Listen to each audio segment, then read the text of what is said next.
Hi, Christina. How are you Hi, doing? I'm good. How are you? Very good to see you. Nice to meet you, Han. Well, I'll be virtually. Yes, it's great Yes, yeah. to Well, speak to you. Yeah. that's the first step towards meeting each other personally later on. So tell me a little bit why we're here, who you are, what you Yes. do, and how you Okay. do it. Great. My name is Christina Li. I'm an independent curator. I'm originally born and raised in Hong Kong, and I'm currently working from Amsterdam. The reason why we're talking here is kind of a beautiful opportunity that manifested itself because of your support, the foundation support of a commission for a video and performance art series that's happening in Thailand and Bangkok, actually, to be precise. That happens this fall, and I'm the curator of this second edition of Ghost 2565, Live Without That Time. That's going to happen. And within this context, we're having this conversation. Yes, I know, and I'm very excited to be working with you, with Chantana. Thailand is an important place for me. I started going there for the first time in 2003 because there was the International AIDS Conference in Bangkok in 2004. And I wanted to have art involved with this exhibition. So in 2003, for the first time, I met a Thai artist to see what we could do. And from that time on, we had an exhibition at the Queen's Gallery. And from that time on, I kept on going to Bangkok and meeting with different artists, and we've had several exhibitions there. So I've been following the Bangkok art scene. We also had a collaboration with the Bangkok Art and Culture Center. And it was really interesting to see the first times I went there in 2003. The people I met, who are now my friends, talked about this idea they had of setting up an art center for contemporary art, because it wasn't there yet. Right. So, and it was not easy. It took them a very, very long time and a lot of patience, which all of them had. And so it was very exciting for me to be working with the Bangkok Art and Culture Center by producing new work with them, because that's really what we do in the foundation, the Han Nefkens Foundation.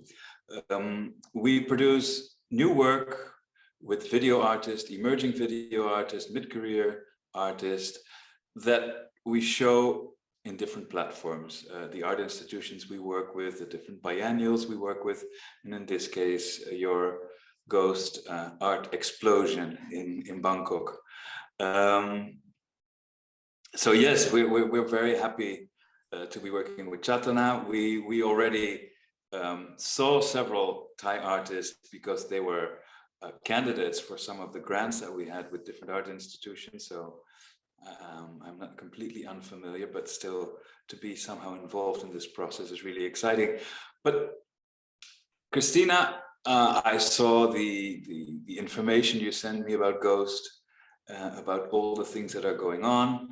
It's Korakrit's initiative. He wants to create a community around video and performance, and that's something, of course, particularly the video part, is very close to my heart. But it's much, much more than that. I saw it's the book launch, the artists that were working with Ghost, the previous Ghost, will show their work, the work they've made since. Of course, there's food. I mean, you cannot do anything in Thailand when there's no food involved. There are so many partners, there's so many parts of the city that are involved. It's all about collaboration. It's all about sharing. And I think that is really an expression of who Korakrit is, because the fact that he's an internationally acclaimed artist, helps other artists in Thailand to develop and to give them a platform and to do it, which is something I mean, the fact that he does that, I find very generous and I admire that very much. But perhaps what I admire equally with Korakrit is that he does things in his way. He does not replicate what's already there. He looks at what's necessary and what can be done at the moment. So all these initiatives are really authentic and they're original. They're very different from other ones. Yeah, absolutely. I think you really hit it on the head there. When I first went to the first Ghost, that was in 2018, I was really blown away by my experience there. I was very glad to catch it on the last day. Ghost is the first edition that happened in 2018 was actually only for 3 weeks. So there's a lot of effort, kind of like work that's put ahead of time before that to kind of create that ground and for the festival to happen. So and one thing I really felt very deeply is this sense of, as you said, generosity. And I think beyond that, even this idea of hospitality, I think it's so important there. I mean, contemporary art and in particular video and performance as a medium may be a little bit still foreign, you know, to the Thai contemporary art scene, or they're or maybe there, you know, there needs some kind of new energies to kind of inspire new forms.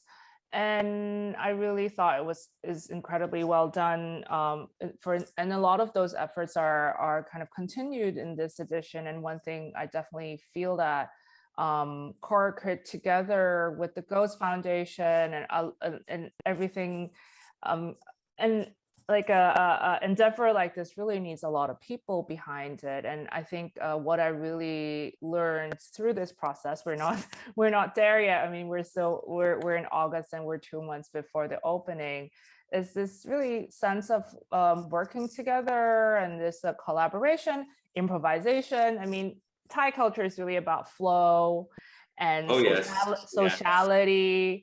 So I think trying to bring something that's kind of like a format and try to shoehorn it into Thailand doesn't really work.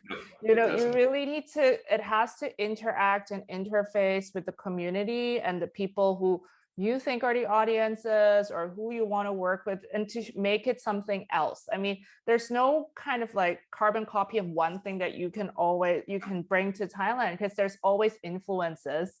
And, you know, Thailand is a place of like borrowing and like, you know, innovating. So I think this is really a great example of it. So yeah, and I think we both quite align a lot in kind of using this format to have lasting effect. You know, if you're going to just kind of do a one-off project and just go, I mean, this is not actually productive for the ecology. What Kurt was doing, and I think we're trying to continue and even deepen it further, is to try to kind of spread seeds. So for example, there's this important element of trying to create an interface between art and people.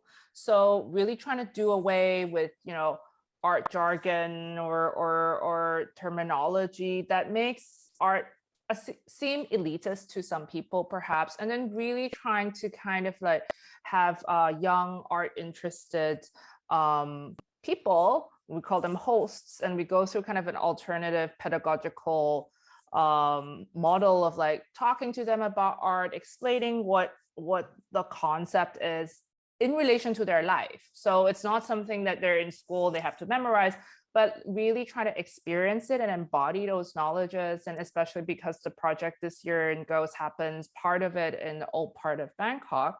So it's also to understand the kind of forgotten histories that or different buildings or heritages that are on the verge of or getting, you know, erased. So really fusing all of these things together and trying to also maybe inspire new ways of thinking, you know, not only to the host or people who pass through, goes through the many different events that we're organizing. Yeah.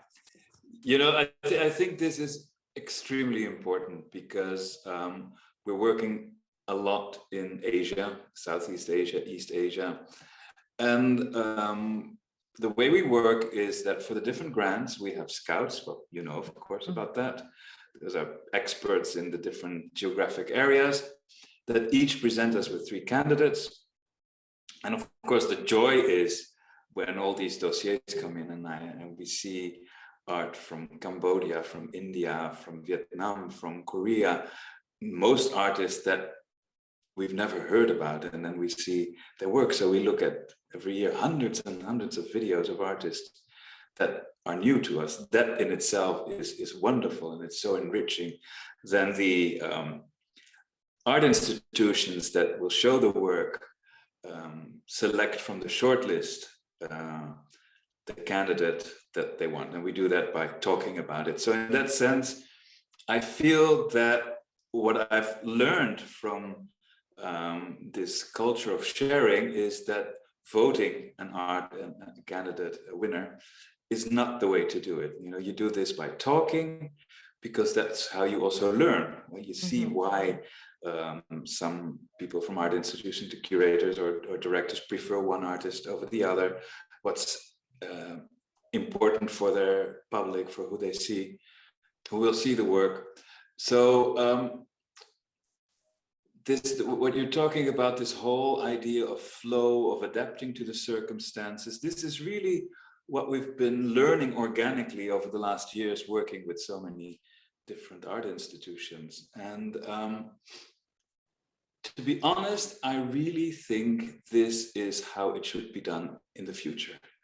Also in the West, we are so incredibly rigid. We have these structures that we feel are exactly as you say, that you place upon an environment, and that's how things should be done. I don't think that's working anymore, the way things are developing at the moment. We saw that with COVID, and it's the places that are good at improvising that have done best. Those that are rigid have had many more problems. So I think this is really, in that sense, very visionary.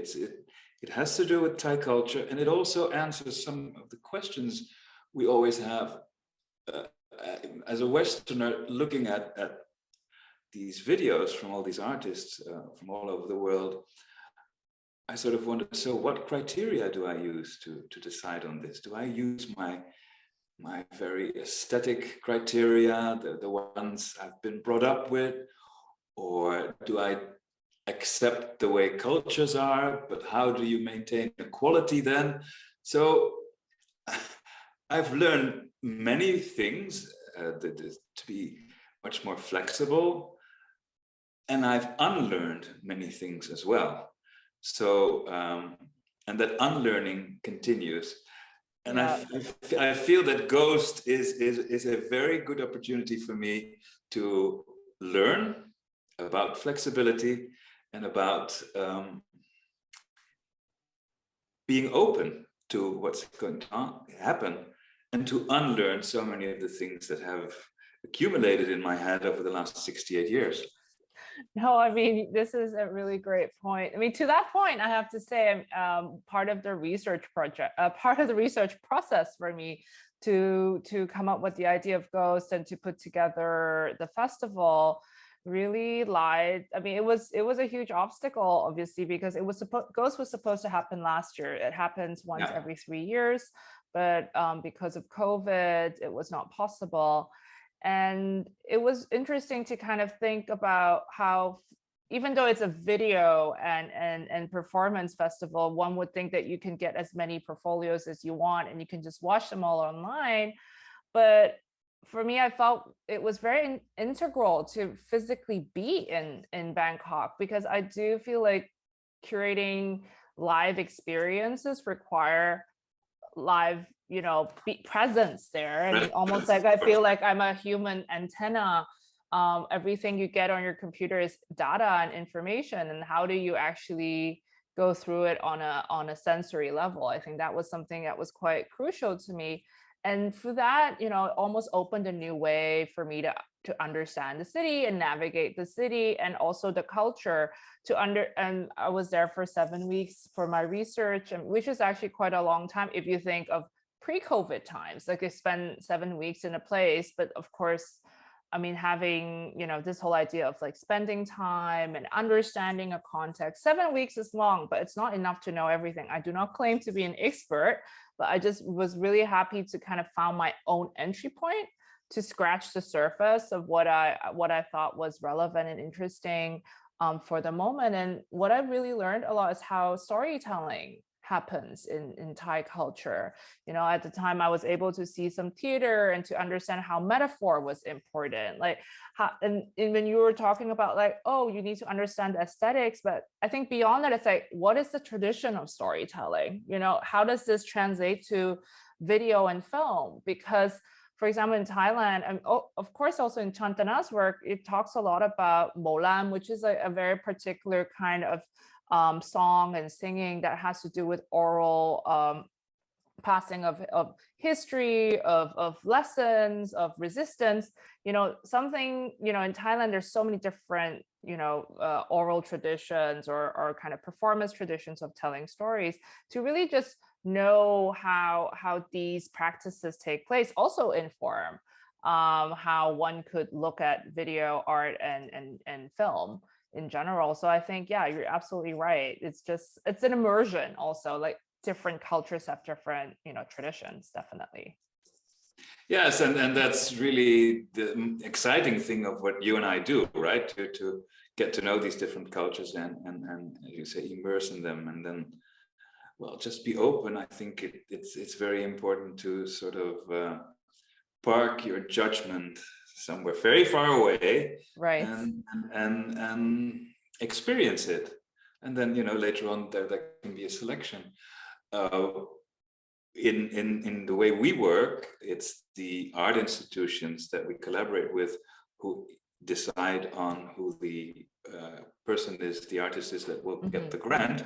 So my voice does not form part of that. I feel that my role is much more somebody who shepherds the conversation and makes sure that everybody's heard.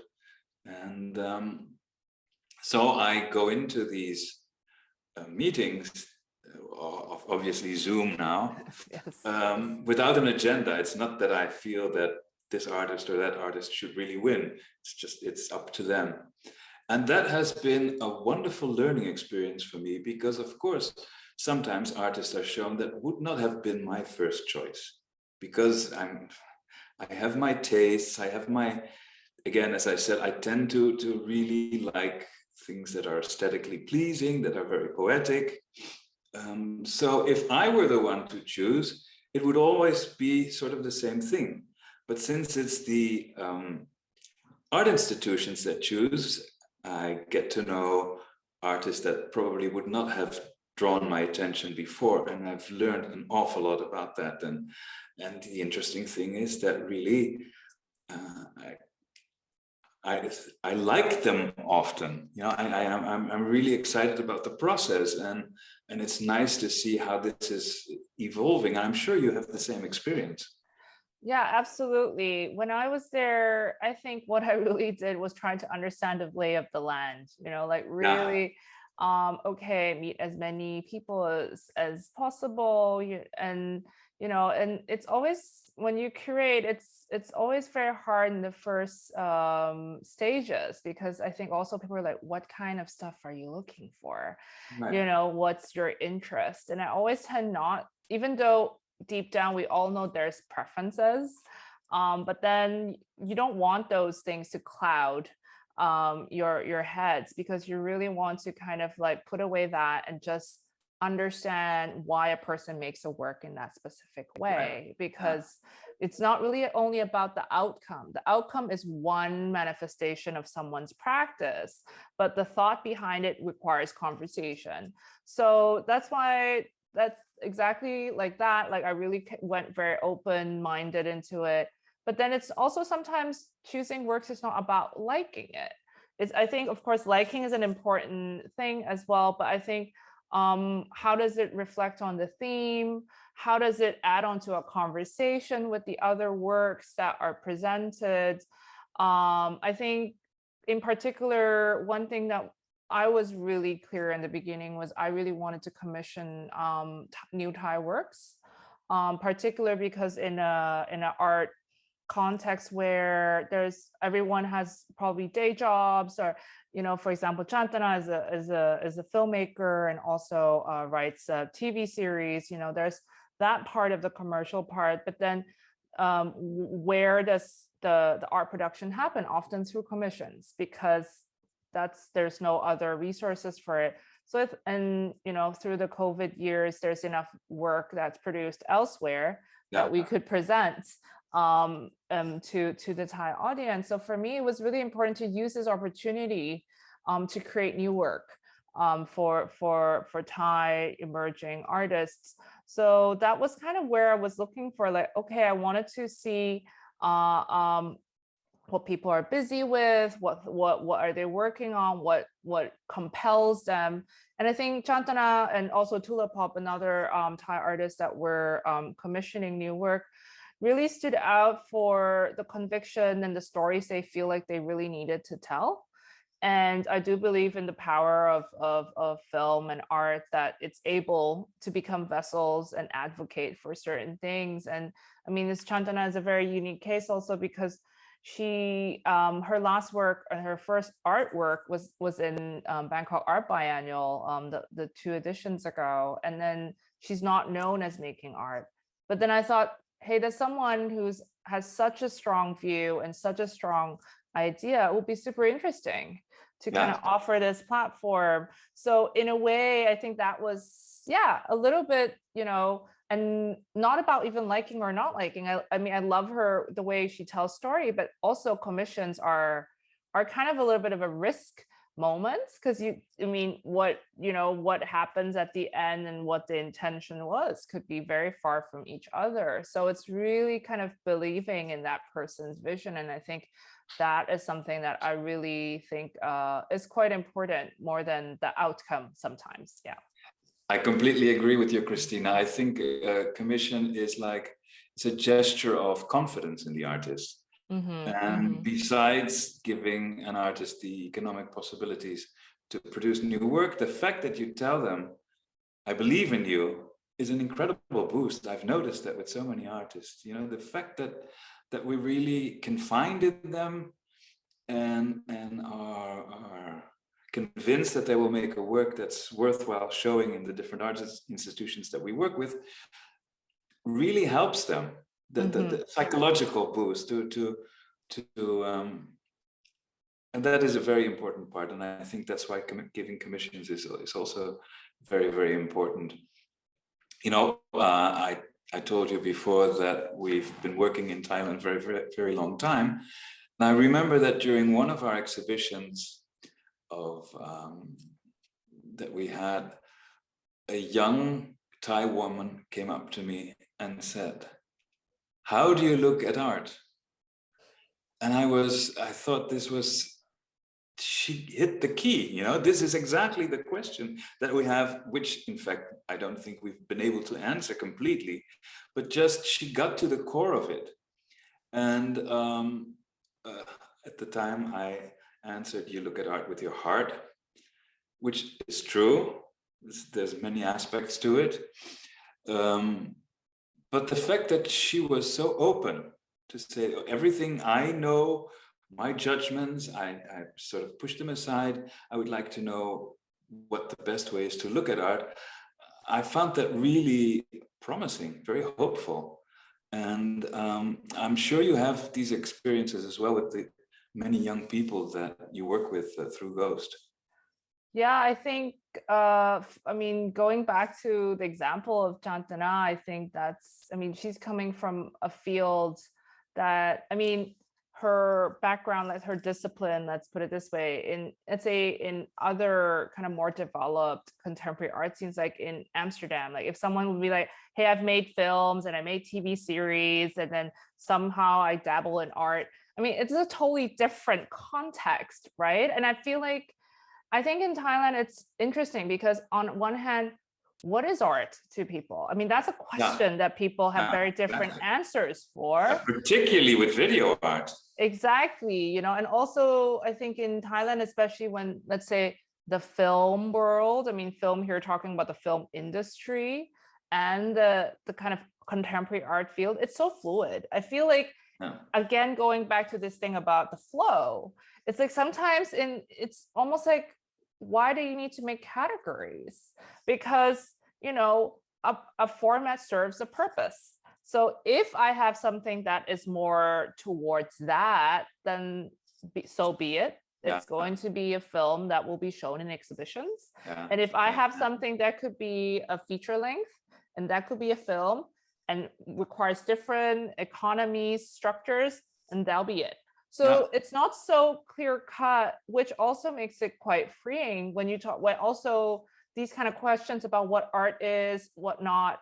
I mean, in Thailand, of course, you can talk about it on a very kind of, a theoretical level, or on aesthetic theory and all these things. But to the core of it, I think I sometimes feel like, is it important to kind of make those definitions so clearly, as long as, it is ultimately a shared aesthetic experience where everyone, I mean, also time, and the element of time is so important in Ghost, and it's both as time-based. We're doing video and film and performance. It's trying to spend time together.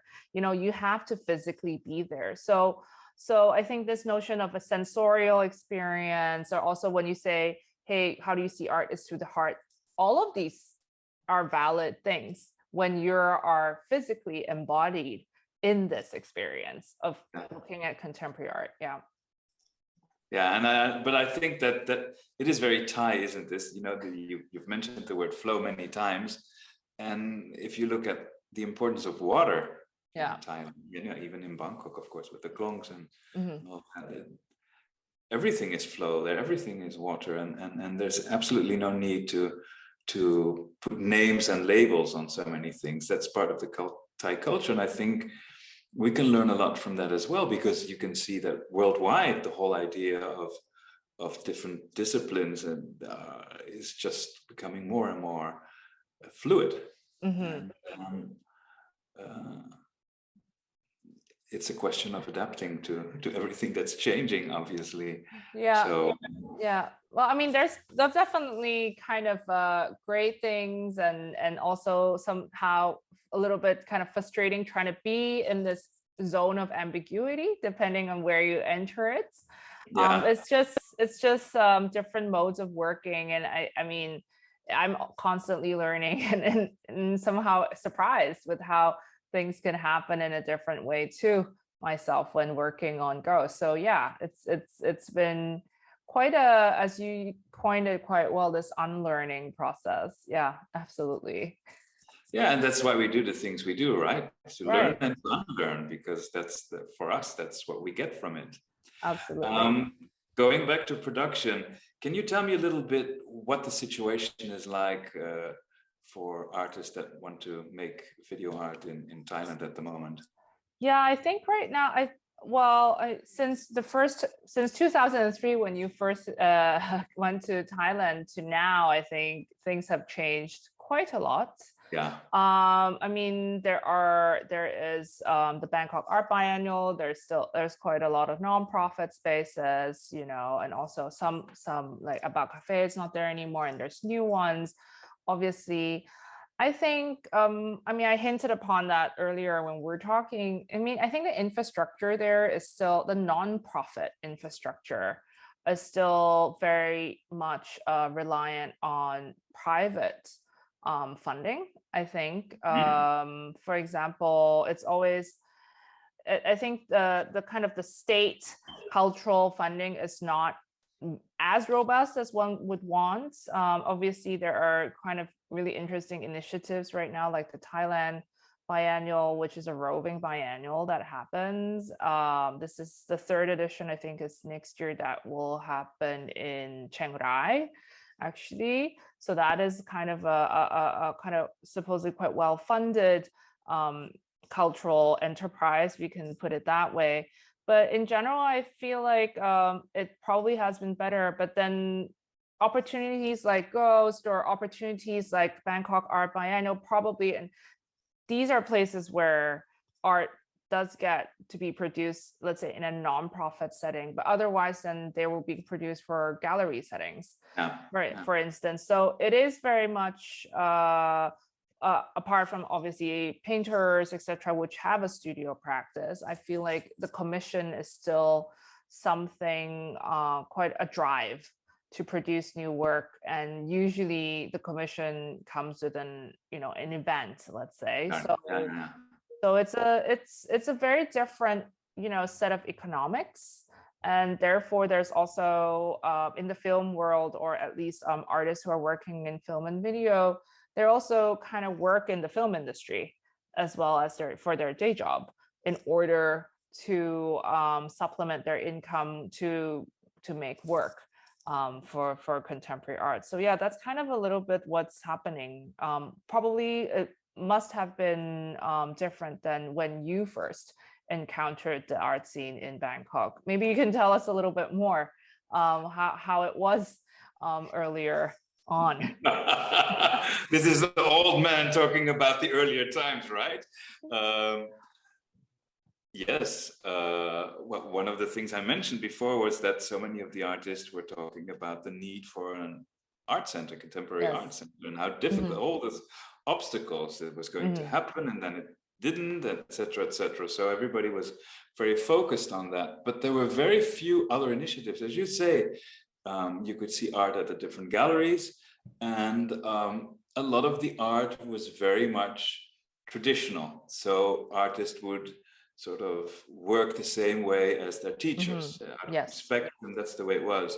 And that wasn't exactly what we were looking for. So it was not so easy to find artists who were, let's say, exploring different ways of working. Of course, this is also a time when social media, I don't think even existed in 2003. People were much less connected worldwide than they are now. I think that has really influenced. And so going back to how it was, I thought it was often quite conventional in the sense that was what was already there was being repeated. That we did find a number of artists that we were very surprised about, and those are the artists that we worked with who were exploring different ways.